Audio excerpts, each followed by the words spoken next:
Shalom à tous.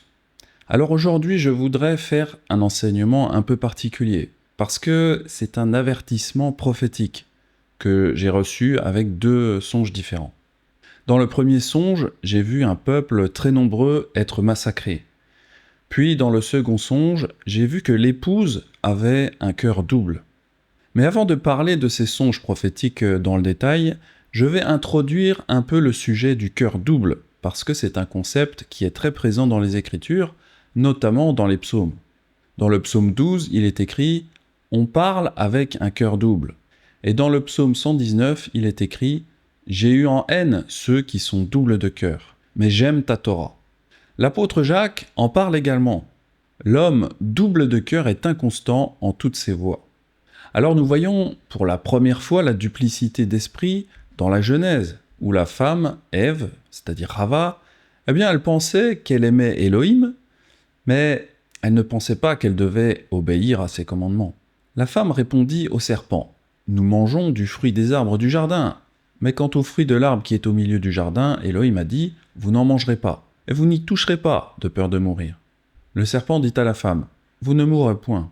Car Elohim sait que le jour où vous en mangerez, vos yeux s'ouvriront, et vous serez comme Elohim, connaissant le bien et le mal. » Et la femme, voyant que le fruit de l'arbre était bon à manger, et qu'il était un objet de convoitise aux yeux, et que l'arbre était désirable pour rendre sage, en prit du fruit et en mangea, et en donna aussi à son mari avec elle, et il en mangea. Approfondissons maintenant ce point, afin de comprendre ce qui cloche dans l'esprit des personnes au cœur double. La femme Rava vit que le fruit de l'arbre était bon à manger, agréable à la vue et désirable pour la sagesse, mais la sagesse mondaine. Autrement dit, ce fruit plaisait à sa chair, à ses yeux et à son orgueil. Et en fait, ce sont les mêmes trois choses dont l'apôtre Yohanan nous met en garde.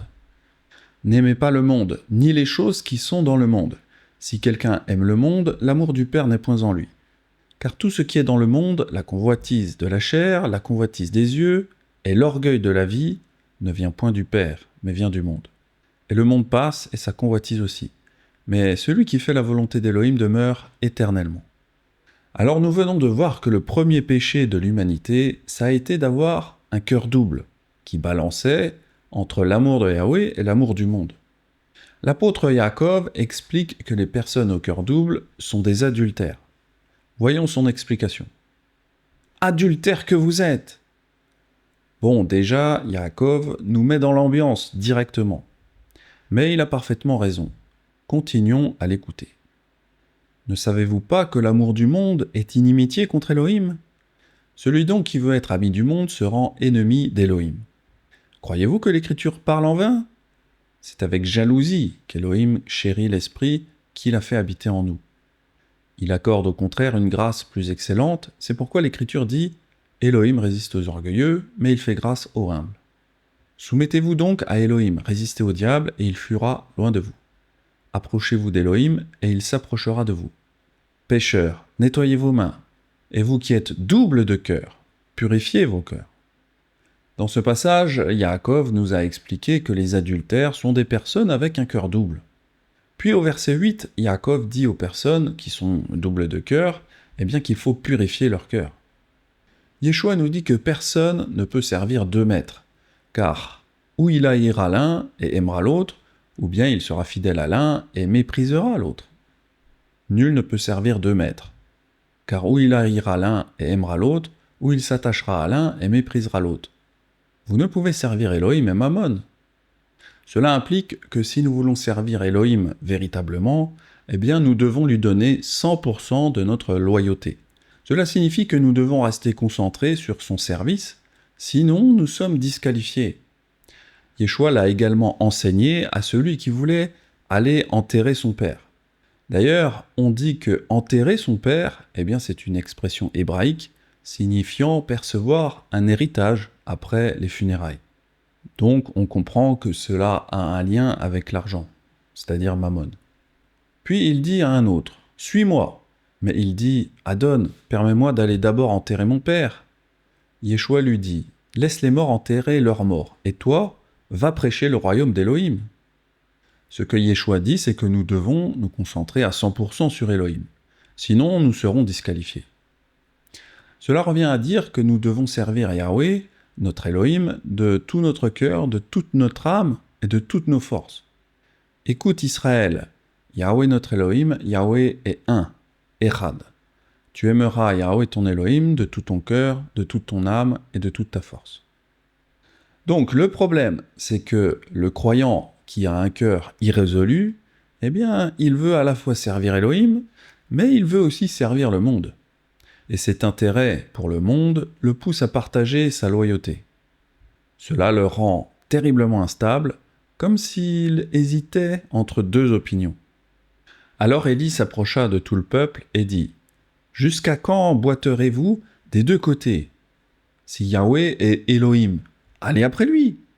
Si c'est Baal, c'est-à-dire Seigneur, allez après lui. » Le peuple ne lui répondit rien. On peut aussi considérer la duplicité d'esprit comme une tiédeur, comme si nous avions un pied dans le royaume d'Elohim et un autre pied dans le monde. Je connais tes œuvres, je sais que tu n'es ni froid ni bouillant, je voudrais que tu sois froid ou bouillant. Ainsi, parce que tu es tiède et que tu n'es ni froid ni bouillant, je te vomirai de ma bouche. Un autre problème, c'est que les tièdes ne se croient jamais tièdes. Ils pensent généralement déjà être très zélés. Ils se croient spirituellement riches, alors qu'en réalité leurs doctrines sont dénuées de fondement et leur feu n'est pas vraiment ardent.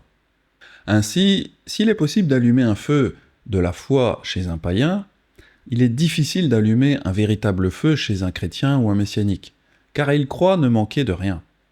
Il sent que son cœur est déjà pur. Pour avoir déjà discuté avec plusieurs frères, c'est vraiment ce qu'on remarque autour de nous. Il est plus facile parfois de parler avec des athées plutôt que de discuter avec des messianiques. Parce que les chrétiens et les messianiques croient déjà faire tout ce qu'ils doivent faire, il est difficile de les intéresser au véritable programme de Yeshua. Et puis, comme il existe un fossé énorme entre leurs croyances et ce que demande Yeshua, alors il peut être difficile de leur démontrer le contraire. C'est dans la nature humaine d'être double d'esprit. Et nous savons que les Israélites ont toujours eu un problème avec la double pensée. Car non seulement les apôtres ont exhorté les croyants du 1er siècle à ne pas être double d'esprit, mais il y avait aussi Moshé qui a également averti le peuple de ne pas faire ce qui semblait juste à leurs propres yeux, mais d'obéir à ce que Yahweh avait commandé. Vous ne ferez point comme nous le faisons aujourd'hui, chacun faisant ce qui lui semble bon. C'est aussi une faute qui est réapparue à l'époque des juges. En ce temps-là, il n'y avait point de roi en Israël. Chacun faisait ce qui lui semblait bon. Cependant, la situation s'est indéniablement aggravée après les Lumières, c'est-à-dire le luciférisme. À partir de 1637, c'est à ce moment-là que l'Occident chrétien a collectivement cessé de considérer le monde à travers le prisme des Écritures. C'est à cette époque que la pensée laïque a commencé à émerger en Occident, engendrant la démocratie, le féminisme, le mouvement de la déconstruction, l'évolutionnisme, et tous ces mots philosophiques qui nous assaillent encore aujourd'hui. Si vous voulez en savoir plus sur la laïcité, et également un petit peu sur la franc-maçonnerie, n'hésitez pas à aller voir l'étude sur ce sujet. Alors, le problème de nombreux Israélites, c'est qu'ils n'ont pas de relation intime avec Yahweh Yeshua. Autrement dit, ils ne demeurent pas en lui. C'est pourquoi, au lieu de pouvoir entrer en relation avec le monde par l'écoute de l'esprit, ils ne peuvent l'aborder que par leur intellect. Et c'est précisément ce que Satan veut qu'ils fassent. Car s'ils n'abordent le monde que par leur intellect, Satan peut les égarer et les faire chuter. Si vous avez regardé l'enseignement sur les 2 maisons d'Israël qu'on a diffusé la semaine dernière, alors vous êtes probablement convaincu que la maison d'Éphraïm correspond aux chrétiens aujourd'hui. Dans cette étude, nous avions vu que les Éphraïmites sont des champions quand il s'agit de mélanger des éléments du paganisme avec des éléments bibliques. Les 10 tribus du Nord, dans 1 Roi 12, ont mélangé le culte de Yahweh avec d'autres éléments profanes. Et puis, les Éphraïmites d'aujourd'hui, c'est-à-dire les chrétiens, ils font la même chose. Beaucoup d'Éphraïmites qui décident d'observer la Torah, eh bien, ils utilisent encore des éléments du paganisme, sans même s'en rendre compte. Par exemple, les chrétiens sans Torah, eh bien, ils utilisent le symbole du poisson comme signe de ralliement. Mais Yahweh l'interdit dans sa Torah. Cependant, de nombreux croyants qui disent retourner à la Torah, eh bien, ils continuent à faire la même chose, en utilisant le logo messianique du poisson Ménorah. D'autres croyants encore utilisent l'étoile de Ramphane. D'ailleurs, la semaine dernière, j'ai reçu un commentaire d'une personne qui disait parfaitement adhérer à l'enseignement sur les deux maisons. Et puis, en regardant sa photo de profil, il y avait une grosse étoile de Ramphane. C'était assez comique, parce que je disais justement dans cet enseignement que le fait d'utiliser ce genre d'image, l'étoile de Ramphane, eh bien c'est interdit par Yahweh. C'est un peu ce que je disais juste avant. Les croyants n'abordent les enseignements que par leur intellect. Leur intelligence est convaincue, mais dans leur vie et dans leurs actions au quotidien, il n'y a pas de connexion. Ce que je veux dire, c'est que beaucoup de gens sont tout à fait convaincus par les enseignements nazaréens, mais pourtant, ils continuent à pratiquer ce que je dénonce. On est en plein dans la duplicité de cœur. Pour ma part, je préfère regarder les actes des personnes plutôt que d'écouter leurs paroles. Il y a un grand nombre de paroles flatteuses concernant les enseignements nazaréens, mais les hommes réellement pieux sont peu nombreux. Sauf Yahweh, car les hommes pieux s'en vont, les fidèles disparaissent parmi les fils de l'homme. On se dit des faussetés les uns aux autres, on a sur les lèvres des choses flatteuses, on parle avec un cœur double. Je rencontre tellement de cœurs doubles parmi les croyants, si vous saviez combien ces versets de David sont véridiques, même en 2025. Ça me fait un peu penser à ce que pense Yahweh de son peuple. Yahweh dit « Quand ce peuple s'approche de moi, il m'honore de la bouche et des lèvres, mais son cœur est éloigné de moi. » Alors un autre exemple maintenant de duplicité, c'est quand les Éphraïmites apprennent comment prononcer le nom divin. D'ailleurs, on avait fait un enseignement pour expliquer comment appeler notre Créateur. Cependant, même ceux qui ont appris comment appeler Elohim, eh bien, ils vont quand même continuer à l'appeler Seigneur, comme les pasteurs le leur ont toujours enseigné. Cependant, la volonté de Yahweh, c'est que nous utilisions son nom. Alléluia, serviteur de Yahweh, louez, louez le nom de Yahweh. Que le nom de Yahweh soit béni dès maintenant et à jamais. Du lever du soleil jusqu'à son couchant, que le nom de Yahweh soit célébré. J'imagine mal louer le nom de Yahweh et le célébrer si les gens ne le prononcent jamais. Ça tombe sous le sens. Nous allons à présent repartir étudier les prophètes qui ont parlé spécifiquement à Éphraïm. Nous parlerons d'Osée et d'Élie. Si vous êtes d'anciens chrétiens, alors vous devez comprendre que les prophètes Élie ou Osée s'adressent encore à vous aujourd'hui, malgré que ces prophètes ont existé des milliers d'années avant l'ère chrétienne. Nous allons voir comment ces prophéties sont incroyablement d'actualité. C'est assez fascinant.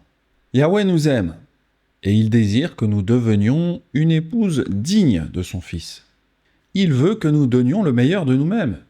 C'est pourquoi il applique une discipline rigoureuse, tel un sergent instructeur bienveillant. Non seulement Yahweh publie ses lois, mais il donne toujours un avertissement clair avant de discipliner. Alors discipliner, c'est la correction, c'est, on va dire, le coup de bâton. Donc, avant de donner un coup de bâton sur son peuple, eh bien Yahweh envoie ses serviteurs les prophètes, pour aider les gens à comprendre les horreurs qui les attendent s'ils ne se soucient pas des sentiments de Yahweh, et surtout de sa volonté. Dans l'étude sur les deux maisons d'Israël, je vous avais raconté mes 2 rêves prophétiques. Yahweh m'a donné 2 avertissements pour Éphraïm, et je veux encore vous avertir. Le premier songe m'a montré que son peuple va bientôt être corrigé par des événements fâcheux. J'ai vu dans mon songe qu'il y avait un grand peuple qui était étalé des nations jusqu'à Israël, sur toute la terre. Cela symbolisait les croyants en Yeshua qui sont plus ou moins conscients de leur identité israélite. Et puis j'ai vu une corne qui rentrait dans ce peuple. Cette corne percutait des milliers de personnes dans cette foule très nombreuse. et c'était un véritable massacre. Ce premier songe montre que Yahweh va corriger son peuple. C'est un avertissement. Mais avant de corriger, Yahweh m'a montré un deuxième songe pour expliquer pourquoi cette correction arrive, et pour donner une chance de repentance. J'ai fait ces deux songes sur 2 nuits consécutives, le 5 et le 6 juillet. Le rêve du 6 juillet m'a montré que l'épouse, elle est adultère, mais surtout elle a un cœur double. Le deuxième songe m'a montré que le comportement des chrétiens fait beaucoup souffrir Yahweh. Il m'a montré ce que ça faisait quand ma propre épouse était adultère. Cela m'a beaucoup perturbé en tant qu'époux. Je l'ai vécu comme une trahison, comme une absence d'amour, comme une absence de respect. Si seulement les chrétiens pouvaient comprendre cela, le mal qu'ils font à leur époux Yeshua. Pour vous faire comprendre rapidement, je dirais que c'est comme quand une personne vous regarde souffrir, et puis cette personne vous dit droit dans les yeux que ta souffrance n'existe pas. C'était extrêmement troublant de voir mon épouse avoir cette attitude d'indifférence à l'égard de mes sentiments. Yahweh m'a partagé ses émotions et ce qu'il ressent quand les chrétiens mélangent des choses du monde, des choses païennes, des choses profanes, avec des choses qui viennent de la Bible. Yahweh aime vraiment beaucoup son épouse, mais son épouse ne le respecte vraiment pas. Vous savez, ce manque de respect est parfois difficile à faire comprendre aux chrétiens.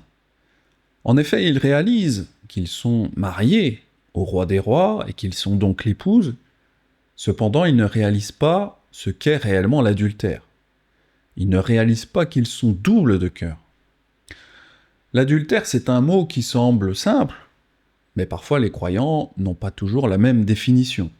C'est pourquoi dans cette vidéo, nous allons utiliser l'étymologie. L'étymologie, c'est la science qui a pour objet la recherche de l'origine des mots d'une langue donnée. Souvent, les désaccords entre les croyants et toute forme de dispute qui existe entre les chrétiens, cela provient du fait que les gens n'ont pas la même définition des mots. Je remarque également que les chrétiens ne comprennent pas Yahweh, car ils n'ont pas les mêmes pensées que notre Créateur. Car mes pensées ne sont pas vos pensées, et vos voix ne sont pas mes voix, dit Yahweh. Un bon exemple, c'est la définition du mot « amour ». Pour Yahweh, l'amour, c'est quand nous obéissons à ses commandements. Car l'amour d'Élohim consiste à garder ses commandements. Mais pour un chrétien, l'amour, c'est quand ils éprouvent des sentiments forts pour Jésus, quand ils ressentent des émotions. C'est une définition très superficielle de ce qu'est l'amour. En réalité, c'est la définition mondaine de l'amour. Quand j'enseigne, il est fondamental que j'explique les mots dans un contexte biblique. C'est pourquoi il est important d'avoir les mêmes définitions avant de discuter avec quelqu'un. Sinon, vous rentrerez dans un dialogue de sourds. Shaoul demandait à Timothée de fuir ce genre de discussion vaine. « Ô Timothée, garde le dépôt en évitant les discours vains et profanes et les disputes de la fausse science dont font profession quelques-uns qui se sont ainsi détournés de la foi. Et évite les bavardages profanes, car ceux qui s'y livrent avanceront toujours plus dans l'impiété. » Alors, pour éviter justement ces bavardages profanes, c'est-à-dire les débats qui opposent la définition biblique et la définition mondaine des mots, nous devons connaître l'origine des mots que nous utilisons. Dans le mot étymologie, on trouve le mot grec « étumos » qui veut dire « vrai ». Et puis vous avez le mot grec « logia » qui veut dire « étude, recherche ». Donc d'une certaine façon, l'étymologie s'est allée à la recherche de la vérité. Pour comprendre l'adultère des chrétiens, voyons l'étymologie de ce mot. Adultère vient de « ad » plus « alter », qui signifie « vers un autre ». Aller vers un autre, c'est donc la définition la plus basique. Mais il faut aussi comprendre que le mot « alter » a donné le verbe « altérer ». Altérer, cela veut dire rendre autre, corrompre, dégrader. Les chrétiens sont donc dans l'adultère dans le sens qu'ils ont corrompu et dégradé la foi originelle de Yeshua. Dans l'étude sur la religion du divertissement, nous avions vu que le prophète Amos avait prophétisé la soif d'entendre les paroles de Yahweh. Dans cette étude, nous avions vu que les chrétiens Ils aimaient consommer de la spiritualité mondaine, à savoir des films du cinéma, de l'ésotérisme, du New Age, du yoga, des fêtes païennes comme la fausse Pâques, Noël et même Halloween. Cette soif des choses spirituelles, Amos la prophétisait pour la maison d'Éphraïm, c'est-à-dire les chrétiens. Voici les jours viennent, dit Adonai Yahweh, où j'enverrai la famine dans le pays. Non pas la disette du pain et la soif de l'eau, mais la faim et la soif d'entendre les paroles de Yahweh. En ce jour, les belles jeunes filles et les jeunes hommes mourront de soif. Mais revenons maintenant à l'étude du mot adultère. Nous avons vu que ce mot provenait de ad plus alter, qui signifie vers un autre. Alter a donné le verbe altérer, et être altéré, dans le passé, cela voulait dire avoir soif. D'où le verbe se désaltérer qui veut dire boire. Donc, l'adultère qui veut dire altérer, eh bien cela nous donne soif. Mais comment l'adultère spirituel peut-il nous donner la soif spirituelle ? L'explication est la suivante. Lorsque nous nous éloignons de Yahweh, alors nous altérons son alliance, et donc nous sommes altérés. Nous avons donc soif de sa parole, car nous l'avons dégradée. C'est pourquoi Yahweh a prophétisé dans Amos qu'il enverra la famine et la soif de sa parole. Trop souvent, l'adultère n'est vu que comme quelqu'un qui va vers un autre. Et dans le domaine spirituel, c'est aller vers un autre Dieu ou une idole. Cependant, en étudiant l'étymologie, on a vu que l'adultère, c'est aussi l'altération du serment de fidélité ou du contrat de mariage entre nous et Yahweh. Ce contrat entre nous et Yahweh, c'est la Torah de Moshe. Donc l'adultère spirituel ne se résume pas simplement dans le fait de prier devant une statue. Souvent, les protestants regardent les catholiques comme des adultères. Mais eux ne sont pas mieux, car l'adultère, c'est aussi l'altération du serment de fidélité, l'altération des commandements de Yahweh. Les protestants ont rompu de très nombreux éléments de l'alliance avec Yahweh, comme le Shabbat, les fêtes de Yahweh, ainsi que de nombreux commandements, comme les interdits alimentaires, la circoncision, etc. Les chrétiens sont très zélés pour honorer des fêtes qui sont absentes de la Bible, comme Noël. Mais quand il s'agit d'honorer des fêtes écrites dans la Bible, et donc demandées par Yahweh, alors leur zèle est totalement absent. Les chrétiens honorent-ils la fête des tabernacles, que Yahweh a commandée ? Honorent-ils la fête des trompettes ? Honorent-ils la semaine des pains sans levain ? Non. À la place, ils préfèrent mettre un sapin de Noël dans leur maison, en souvenir de leur ancienne fête païenne. Ils prétendent que Yahweh voit dans leur cœur qu'ils ne font pas cela pour se prosterner devant un autre Dieu. Dans une ancienne vidéo, j'avais déjà raconté cette histoire. Quand j'étais plus jeune, j'avais une petite amie. Je n'ai pas eu de relation physique avec cette femme. Mais nous avions une relation à distance. Et puis, elle m'avait offert un t-shirt. J'aimais beaucoup ce t-shirt pour ce qu'il était, parce que c'était un t-shirt de qualité. Puis nous avons arrêté de nous parler avec cette petite amie. Ensuite, j'ai rencontré ma femme. Mais j'ai continué à mettre ce t-shirt que m'avait offert cette ancienne petite amie. Je n'aimais plus cette personne, évidemment, mais j'aimais ma femme. Mais malgré cela, eh bien ma femme ne supportait pas que je garde ce t-shirt. Elle était très jalouse. Dans cette histoire, le t-shirt symbolise Noël, et celle qui m'avait offert ce t-shirt symbolise d'autres dieux. Et ma femme, ce serait Yahweh. Donc, si ma femme était jalouse pour un vulgaire bout de tissu, alors imaginez la trahison que ressent Yahweh avec le comportement des chrétiens, qu'ils soient protestants ou catholiques. Yahweh veut une épouse qui soit à 100% dévouée pour lui et lui seul. Il ne supporte pas le souvenir quelconque d'un ancien petit ami. Ma femme, par exemple, si je lui mentionne le prénom de mon ancienne petite amie, elle déteste cela. Et pour moi, c'est pareil. Je ne veux pas entendre parler du prénom de l'ancien petit ami de ma femme. Yahweh dit la même chose dans Shemot 23. Vous ne prononcerez point le nom d'autre Dieu, qu'on ne l'entende point sortir de votre bouche. Alors comme je suis en train de parler du nom d'autre Dieu, je vais en profiter pour parler de la façon dont nous appelons notre Elohim. Nous avions déjà vu dans une autre étude que les Juifs, les Nazaréens et les chrétiens n'appellent pas Elohim de la même façon. Seigneur est l'appellation que les chrétiens utilisent. Une des raisons qui fait que les chrétiens n'appellent pas correctement Elohim, c'est parce qu'ils sont attachés aux traductions du Nouveau Testament. Et cela les détache complètement des racines hébraïques de la foi. Mais le plus grave, c'est que cela les détache de la volonté de Yahweh. Pour comprendre rapidement ce qui cloche, lisons un passage de la Bible Louis II, où Yeshua cite un passage de la Torah. Jésus lui dit, « Il est aussi écrit, tu ne tenteras point le Seigneur, Kurios, ton Dieu, Théos. » Dans ce passage, Yeshua cite Deutéronome 6,16.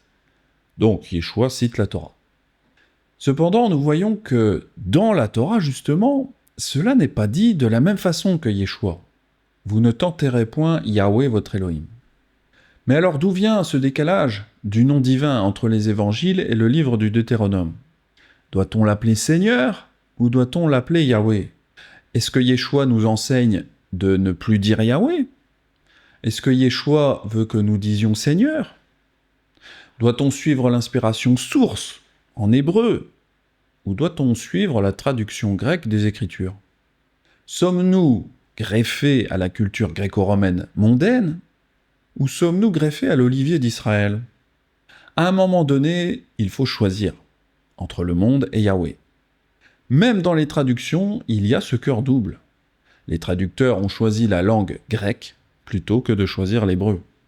Quand vous lisez votre Bible en français, vous trouverez le mot Seigneur dans tous les écrits de l'Alliance renouvelée. Et le nom divin, Yahweh, est complètement éradiqué et absent. Même dans les Bibles, soi-disant hébraïques, comme la Sterne, vous ne trouverez jamais le nom divin.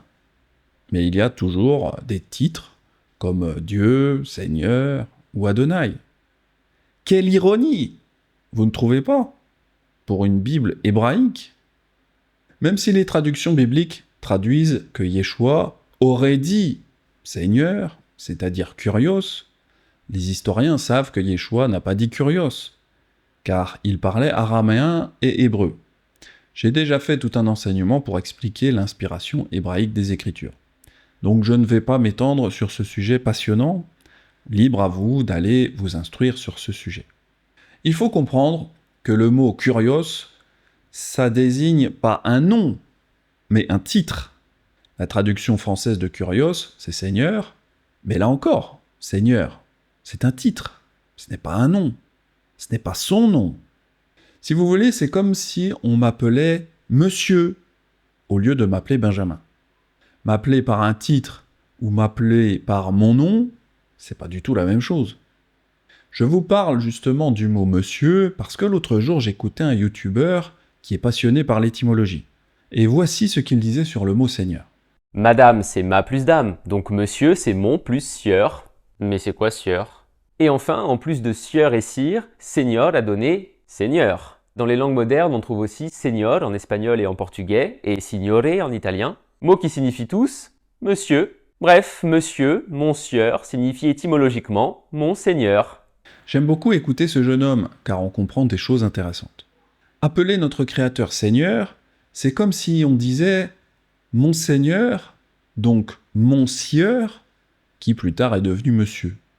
Réalisez un instant, quand vous priez et vous appelez le Père par le mot « Seigneur », c'est comme si vous disiez « Oh, merci monsieur, je vais te prier monsieur ». Il est très important de réaliser que la façon dont on appelle quelqu'un, eh bien cela montre notre niveau d'intimité avec cette personne. Par exemple, les gens qui m'appellent monsieur, je les considère comme des inconnus. Par contre, ceux qui m'appellent Benjamin, ce sont des gens qui veulent être proches de moi. On imagine mal Yeshua appeler son père « Monsieur », parce que Yeshua c'est son fils. Mais c'est pourtant ce que les traductions nous enseignent. Donc la traduction des Bibles françaises où ils intègrent le mot « Seigneur » au lieu de Yahweh, c'est une aberration totale. Nous savons évidemment que Yeshua n'appellerait jamais son père en disant « Monsieur ». Au lieu de « Seigneur », nous devrions dire ce passage comme ceci. Yeshua lui dit « Il est aussi écrit, tu ne tenteras point Yahweh ton Elohim ». En règle générale, quand nous expliquons l'inspiration hébraïque des Écritures, les chrétiens sont souvent très intéressés. Mais dans leur vie de tous les jours, ils continueront à dire Seigneur. On l'avait déjà vu avec cette femme pasteur qui enseignait le nom divin, mais évidemment, malgré ce genre de petits enseignements, les chrétiens continuent de dire Seigneur. Il faut trop que je vous montre ça. Écoutez ça. Vous voyez ce tétragramme? C'est Yahweh, c'est le nom de Dieu, mais qui n'a pas de voyelle. Il est écrit comme ça dans les textes originaux hébraïques, c'est le nom propre de Dieu, où il va se présenter à Moïse comme ça. C'est-à-dire que l'information du nom divin reste au niveau intellectuel. Mais cela ne change pas leurs actions au quotidien. Cela montre bien que les chrétiens ont un cœur partagé. Ils ont des connaissances, mais ils ne les mettent pas en pratique. Yaakov nous avertit de ne pas agir de cette façon. Mettez en pratique la parole, et ne vous bornez pas à l'écouter, en vous trompant vous-même par de faux raisonnements.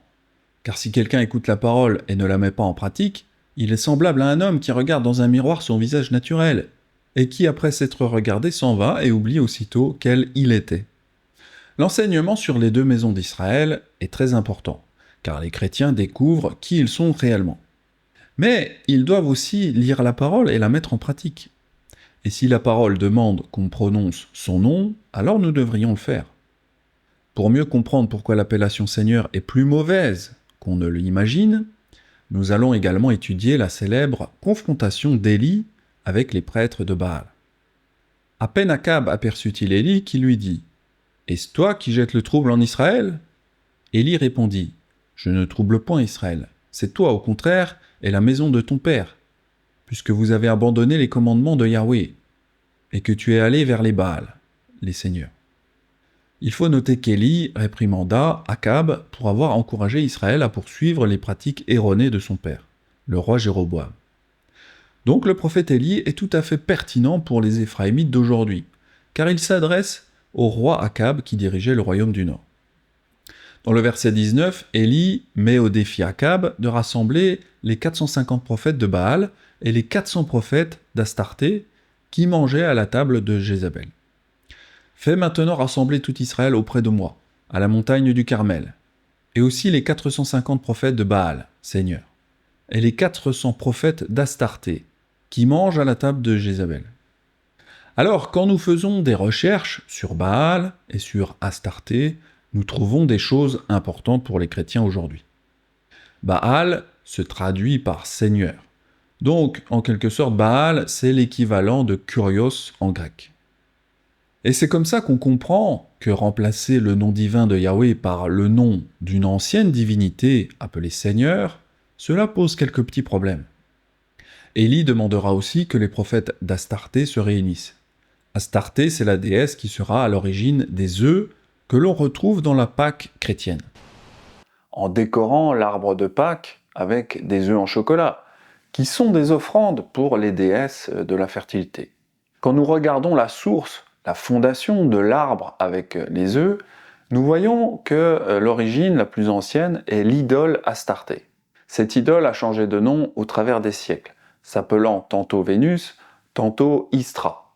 La déesse Istra a donné ensuite le nom de Easter, qui veut dire Pâques en anglais. Les traditions de peindre des œufs remontent à Babylone avec les Chaldéens. Sur le site de cette chocolaterie, la chocolaterie Richard, ils ont expliqué la longue tradition des œufs en chocolat. Cela signifie donc qu'une fête païenne, ayant pourtant le nom de Pâques mais inspirée de la légende d'Astarté, était célébrée au IIIe et IVe siècle. La littérature dit aussi que cette tradition existait bien plus par habitude populaire que suite à un commandement du Christ ou de ses apôtres. Ce n'était donc pas une institution religieuse. Mais progressivement au fil du temps, elle a de plus en plus été observée par de plus en plus de chrétiens qui l'ont progressivement célébrée en souvenir de la mort et de la résurrection du Christ. Puisque la tradition de la fête d'Astarté incluait le fait d'offrir des œufs évidemment pas en chocolat. Immanquablement la fête de Pâques dans sa version païenne de l'époque incluait également ces traditions. On dit même que l'empereur romain Septime Sévère au IIe et IIIe siècle encourageait déjà cette tradition. Donc, quand le prophète Élie parle de Baal et d'Astarté, il parle prophétiquement aux Éphraïmites d'aujourd'hui, à savoir les chrétiens. C'est quand même hallucinant que les chrétiens aujourd'hui ne prononcent pas le nom divin, mais ils continuent d'utiliser l'appellation Seigneur, qui correspond au mot Baal en hébreu. De plus, les chrétiens ne pratiquent plus la Pâque biblique, comme les apôtres, qui faisaient la semaine des pains sans levain. Mais les chrétiens, ils gardent les pratiques païennes des œufs et des lapins qui étaient utilisés pour honorer la divinité appelée Astarté. C'est incroyable de voir comment la mission du prophète Élie, qui était de rappeler les Éphraïmites de l'époque, c'est fou de voir comment sa mission reste tellement d'actualité avec ce qui se passe dans la foi des chrétiens. Alors, les chrétiens, en entendant ce que je suis en train de dire, ils vont toujours utiliser les mêmes arguments. Non, mais Benjamin, tu ne comprends rien, nous n'aimons pas d'autres dieux. On veut juste que les païens ne se sentent pas rejetés. Alors nous incorporons du paganisme dans le christianisme pour qu'il soit plus inclusif. Ou alors ils vont dire « Oh, tu sais, pour Seigneur, c'est juste notre coutume de l'appeler comme cela. On ne sait pas changer d'habitude. Et puis le Seigneur voit dans notre cœur que nous sommes sincères, même si nous ne faisons aucun effort pour l'appeler par son nom. » Enfin bref, peu importe ce que Yahweh demande à son peuple, les chrétiens continuent de savoir mieux que lui ce qui lui plaît. C'est une attitude tellement irritante. Quel orgueil, quel mépris, quelle suffisance. Tout comme nos ancêtres ont abandonné Yahweh pour suivre le Seigneur, c'est-à-dire Baal, et qu'ils ont également suivi Astarté, il y a encore aujourd'hui beaucoup d'entre eux qui font la même chose. Ce sont les chrétiens. Même ceux qui connaissent la signification de Seigneur l'appellent encore Yahweh et Seigneur de manière interchangeable, comme s'il était acceptable d'appeler Yahweh par le nom d'un ancien amant. Élie va d'ailleurs souligner le cœur double que les Éphraïmites possédaient. Il va utiliser l'image d'un homme boiteux. Akab envoya des messagers vers tous les enfants d'Israël, et il rassembla les prophètes à la montagne du Carmel. Alors Élie s'approcha de tout le peuple et dit « Jusqu'à quand boiterez-vous des deux côtés? Si Yahweh est Elohim, allez après lui. Si c'est Baal, Seigneur, allez après lui. » Le peuple ne lui répondit rien. C'est fascinant ici de voir que Élie parle encore parfaitement aux chrétiens, car ils sont comme quelqu'un qui boite des deux côtés. Un jour, ils aiment Yahweh et ses commandements, et un autre jour, ils font des fêtes païennes et l'appellent Seigneur. Ce cœur double des Éphraïmites de l'époque d'Élie est plus que jamais présent encore aujourd'hui chez les chrétiens. Les êtres humains sont des créatures d'habitude et de routine. Une fois qu'ils commencent à appeler Yahweh Seigneur, ils n'aiment pas changer leurs habitudes. Quand bien même cela irrite leur époux. Comme je l'ai expliqué tantôt, appeler Yahweh par Seigneur, cela revient à dire « Monsieur » à un homme. Imaginez quelqu'un qui ne m'appelle jamais Benjamin, mais tout le temps Monsieur, alors que je lui demande expressément de m'appeler Benjamin. Franchement, je vous le dis, au bout d'un moment, ça m'énerverait que quelqu'un n'écoute pas ce que je lui demande, mais n'en fait qu'à sa tête. Quand quelqu'un ne tient pas compte de vos remarques et de ce que vous aimez, alors vous savez qu'il ne vous aime pas vraiment. Il s'aime lui-même et c'est un narcissique orgueilleux. J'ai rencontré pas mal de personnes qui savent mieux que vous ce que vous aimez. Le pire, c'est que ces personnes pensent agir pour votre bien. Le prophète Élie n'est pas le seul à avoir insisté sur la façon dont nous devons appeler Yahweh. Dans Osée chapitre 2, Yahweh dit que le jour viendra, c'est-à-dire après l'Armageddon, où il ôtera le nom des Baals de la bouche d'Éphraïm, et qu'ils ne seront plus appelés par leur nom. Ce ne peut être que le nom de Seigneur, parce que c'est le seul nom que les Éphraïmites invoquent encore aujourd'hui. En ce jour-là, dit Yahweh, tu m'appelleras mon époux, et tu ne m'appelleras plus mon Seigneur, Baali. J'ôterai de sa bouche les noms des Baals, afin qu'on ne les mentionne plus par leur nom.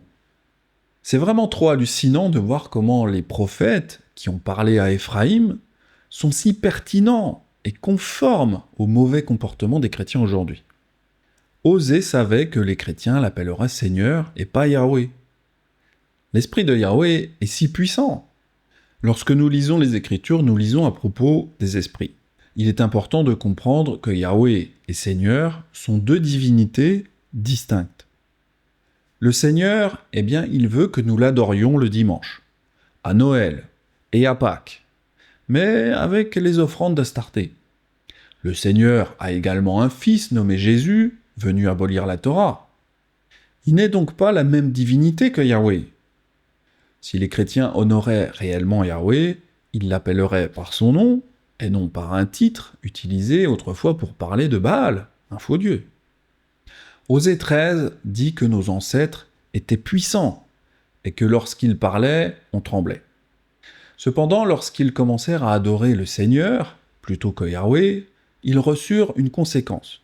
Ils moururent, spirituellement, et ne furent plus comptés parmi les Éphraïmites. Lorsque Éphraïm parlait, c'était une terreur. Il était puissant en Israël. Mais il s'est rendu coupable en servant le Seigneur. Et il est mort. Il est vrai que les chrétiens servent aujourd'hui le Seigneur, car ils célèbrent le culte le dimanche, annulent les commandements de la Torah, alors que, s'ils servaient vraiment Yahweh, ils célébreraient le Shabbat et obéiraient à ses commandements. Yahweh est patient, mais même sa grande patience a des limites. Nos ancêtres n'ont pas compris l'importance d'agir à sa manière, et ils en ont payé les conséquences. Cet enseignement parle des derniers avertissements d'Éphraïm, c'est-à-dire les derniers avertissements pour les chrétiens de revenir à la foi originelle de Yeshua. Pour conclure, nous avons vu que les prophéties d'Élie et d'Osée sont encore malheureusement toujours d'actualité. D'un côté, c'est prodigieux que d'aussi vieilles prophéties concordent si parfaitement au comportement des chrétiens qui suivent le Seigneur plutôt que Yahweh. On voit la puissance infinie de l'esprit de Yahweh dans ces prophéties qui touchent plusieurs générations d'Éphraïmites en une seule prophétie.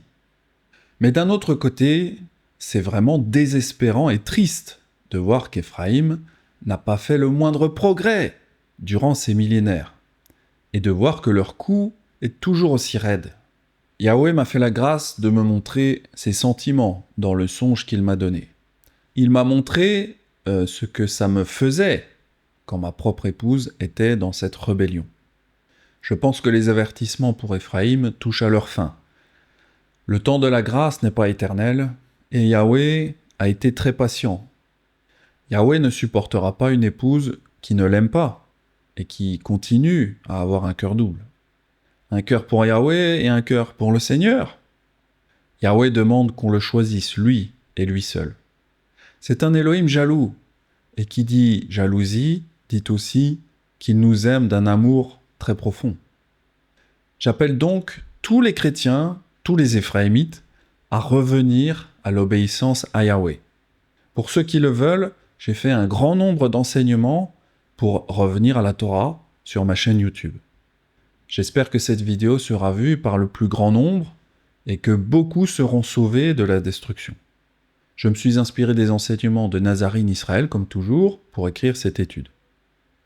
Quant à moi, je vous dis à très vite pour de futurs enseignements nazaréens, si Yahweh me le permet. C'était Benjamin, shalom à tous.